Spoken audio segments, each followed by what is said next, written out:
Let's perform the indicated operation. It is subtraction of fractions, so these denominators have to be the same before we can subtract. So let's decide on a least common denominator. For these two denominators, it's their product, which is 24. So we need to write each fraction as an equivalent fraction, but with a denominator of 24. We'll begin with the first fraction. What do I multiply 8 by in order to have a product of 24? I multiply 8 by 3. And if I'm multiplying by 3 in the denominator, I've got to multiply by 3 in the numerator so that I'm, in essence, multiplying by 1. Then let's continue. Minus, my second fraction is 1/3.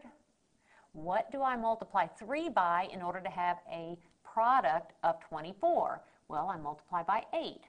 So I'm going to multiply the entire fraction by 8/8. Now let's see what's happening by multiplying. 7 times 3 is 21. 8 times 3 is 24. Minus 1 times 8 is 8. 3 times 8 is 24. Notice what I've accomplished. I'm subtracting, but now the denominators are the same.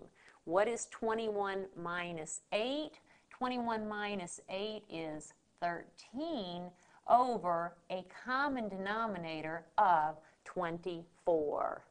This is in simplest form, so here is my difference in simplest form.